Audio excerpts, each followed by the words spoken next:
Hello, hi there, and welcome. As you're watching this video, I can assume that either you or a close family friend or relative may be getting married soon. And so I guess I could say, congratulations are in order.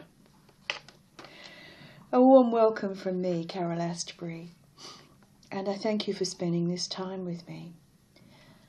I've spent the last 40 years involved in the wedding industry. I was appointed as a marriage celebrant in 1974, actually one of the first celebrants who was appointed in Australia. So you might be asking yourself right now, what is a celebrant? Because celebrants, of course, are not perhaps known in every country by this same name. In your country, for instance, you might call a celebrant an officiate, similar to a registrar, or perhaps a minister of a church or a priest, because we're the people who solemnize marriages. That means we conduct legal marriages. Usually, in the case of a celebrant in Australia, that would be a civil marriage.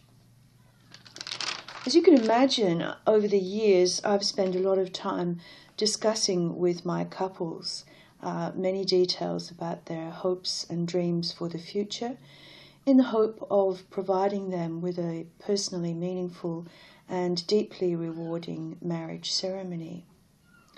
I also, of course, listen to them talk about their plans for marriage and how some of those plans have been made very easily, and other times, of course, they may have experienced some difficulty and become a little bit frustrated because obviously there are just so many choices for people.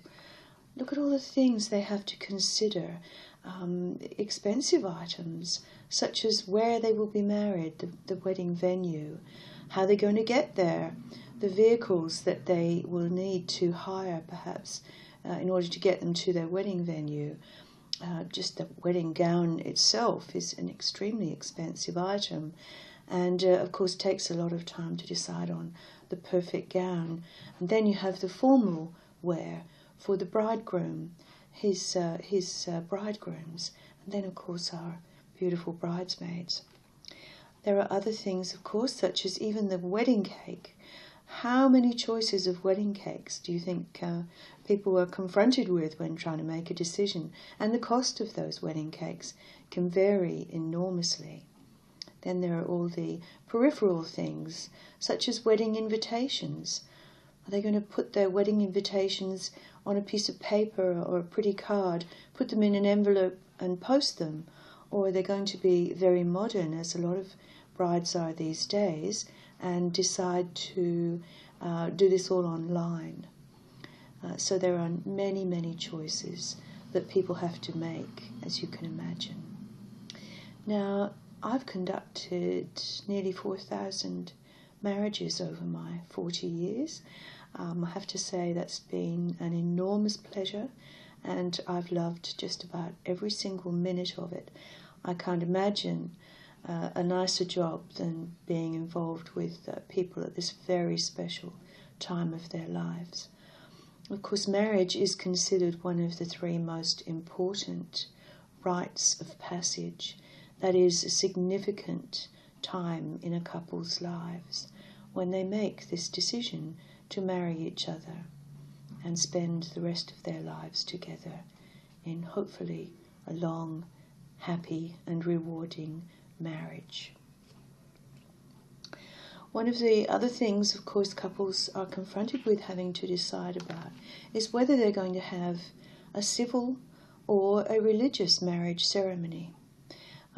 What their families will think about this, how this impacts on their decision as well. What's mum always dreamed of, her daughter walking down the aisle on dad's arm wearing a beautiful long white wedding dress, or whether the couple have decided to escape to somewhere like a beautiful remote beach with their toes buried in the warm sand at the water's edge. In Australia, we have a lot of choices for couples. Their freedom of choice when it comes to time, date, and venue is incredible.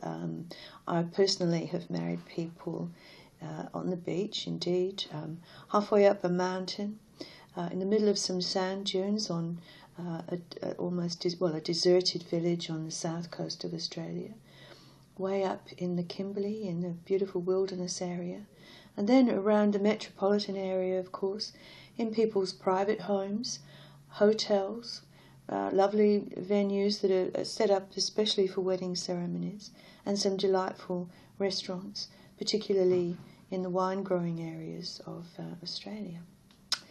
So there are lots of choices to be made.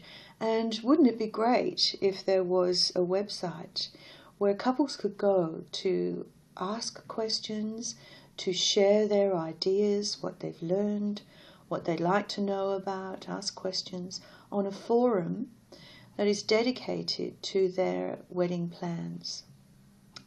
Well, that's what I'm about to set up, is a website which is going to be called Wedding Plans Guide. And it is a membership site, so it means that people will be able to join the site and they'll be able to access a forum where they'll be able to ask questions and share their knowledge and feedback on perhaps things they've experienced.